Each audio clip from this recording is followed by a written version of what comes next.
Hello everyone, this is Pradeep Verma, the commerce गुरु। तो आज एक बार फिर आप सभी के बीच प्रस्तुत हूँ एक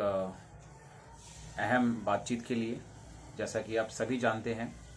कि सीबीएसई ने 27 तारीख के डेट में प्रैक्टिकल्स को लेकर के हर एक गाइडलाइंस जारी कर दी है। हर एक गाइडलाइंस का मेरा मतलब ये है कि कब से शुरू होना है और किस दिन तक ख़त्म करना है। नाउ ऐसे में प्रिपरेशन दोनों ही तरफ से करना बहुत ही ज़रूरी है, चाहे वो स्टूडेंट्स के साइड से हो और चाहे वो स्कूल और टीचर्स के तरफ से क्यों ना हो। नाउ इस वीडियो को आज बनाने का पर्पस सिर्फ एक ही है, क्योंकि इस बीच में लगातार आप सभी के काफ़ी फीडबैक मुझे मिले हैं सोशल मीडिया के प्लेटफॉर्म से, साथ ही साथ यूट्यूब के कमेंट सेक्शन में, कि स्पेसिफिक प्रोजेक्ट का एग्जैक्टली क्या हिसाब किताब है, एक बनाना है या दो बनाना है। तो बेसिकली आज का ये वीडियो मैं सिर्फ और सिर्फ स्पेसिफिक वीडियो के इस डाउट को क्लियर करने के लिए बना रहा हूँ, जो कि बहुत छोटा सा एक वीडियो है और इसमें मैं अपने ओपिनियन ही बस दे सकता हूँ और आप सभी को अपना प्रेजेंस ऑफ माइंड भी यूज़ करना है इसमें, प्लस अपने टीचर के कंसर्न के साथ ही काम करना है। मैंने पहले भी अपने पिछले वीडियोज़ में ये बात आपसे क्लियरली कहा है कि देखिए, ऐसा है कि आपके जो इंटरनल एग्जामिनर यानी आपके सब्जेक्ट टीचर्स हैं वो आपको गाइड करेंगे ही करेंगे। ये बहुत ऑब्वियस सी बात है कि कॉम्प्रिहेंसिव प्रोजेक्ट के अलावा और क्या बनाना है। और ये भी ऑब्वियस है कि अगर आपके टीचर कहते हैं कि ऐसा बनाना है, आपको वैसा बनाना है, लेकिन आप वैसा नहीं बनाएंगे तो इसका मतलब है कि आप अपने मार्क्स के साथ एक रिस्क पर जाएंगे। तो कहीं ना कहीं सबसे पहली प्रायोरिटी है कि आपके जो टीचर हैं वो आपसे क्या रिक्वायरमेंट देकर रखे हुए हैं, आपको क्या बनाना है क्या नहीं, वो आपसे उन्होंने शेयर किया हुआ ऑलरेडी। बट इन केस अगर आपको ये जानकारी नहीं दी गई है या आपके टीचर भी इस डाउट में है कि आपको कितने स्पेसिफिक प्रोजेक्ट बनाने हैं, तो मैं एक बार फिर से क्लियर करता हूं। देखिए, कोविड के खत्म होने के बाद सीबीएसई ने वापस से एक बार एनुअल जो पैटर्न होता है एग्जामिनेशन का वो इंट्रोड्यूस किया, जिसमें सीबीएसई ने ये लिखा कि वापस सीबीएसई अपने पुराने पैटर्न को ला रही है। और वापस पुराने पैटर्न के आने का एक ही मतलब है कि प्रैक्टिकल जैसे पहले होता था तो उसमें प्रोजेक्ट वर्क के बाइफर्केशन से दो हिस्सों में, कॉम्प्रिहेंसिव एंड स्पेसिफिक 1 और 2। यानी स्पेसिफिक में हमें दो प्रोजेक्ट बनाने हैं।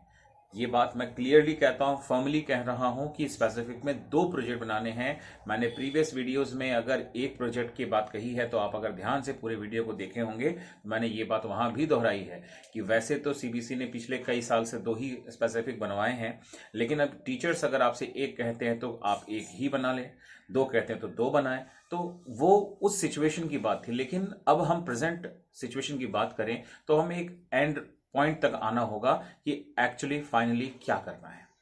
तो फाइनली मैं ये कहूंगा, अगर टीचर आपको कोई सजेशन नहीं दे रहे हैं या आप एज अ टीचर इसको देख रहे हैं वीडियो को और आपको मन में दुविधा है, तो मेरी तरफ से यही बेहतर होगा कि आप बच्चों से दो प्रोजेक्ट स्पेसिफिक का बनवाएं। इसलिए होगा कि मान लीजिए आपका एक्सटर्नल अपॉइंट जो भी होंगे आने वाले जल्द ही, एक आध सप्ताह के अंदर में अपॉइंटमेंट तो आ ही जाना है, वो अगर आपसे कहते हैं कि एक नहीं आपको दो स्पेसिफिक बनाने हैं, तो ये तो क्लियर है ना कि इतने कम समय में, जबकि अनाउंसमेंट हो चुका है प्रैक्टिकल का डेट्स, तो इतने कम समय में हम एक और प्रोजेक्ट बच्चों को कहें और बच्चा उसको कर ले, जबकि प्री बोर्ड का भी समय सबके यहाँ चालू है।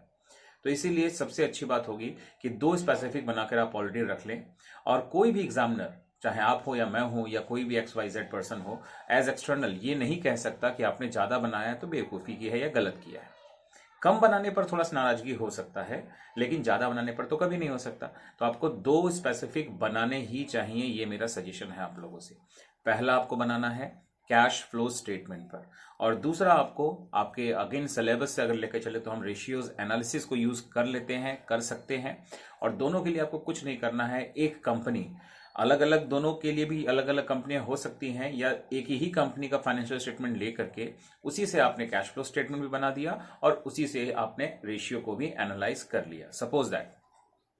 आपने रिलायंस इंडस्ट्रीज का एक पर्टिकुलर ईयर का financial statement and balance sheet लिया,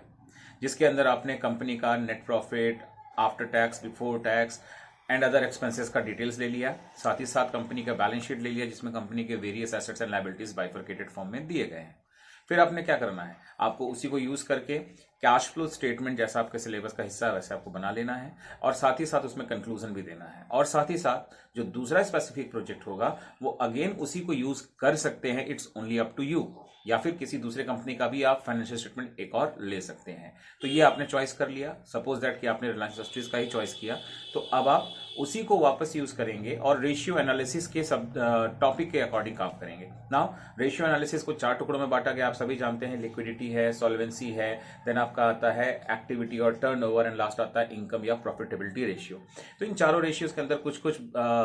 डिविजन्स हैं, न्यू इंट्रोड्यूस रेशियोज भी हैं, टोटल 3। सबको मिलाकर आप 10 से 12 रेशियोज को कैलकुलेट करिए फॉर्मूला लिखते हुए, उसके ऊपर अपने सजेशंस दीजिए यानी कंक्लूजन्स दीजिए और वाइंड अप कर दीजिए। That's it for your specific project, यानी कॉम्प्रिहेंसिव के साथ स्पेसिफिक आप 2 बनाइए।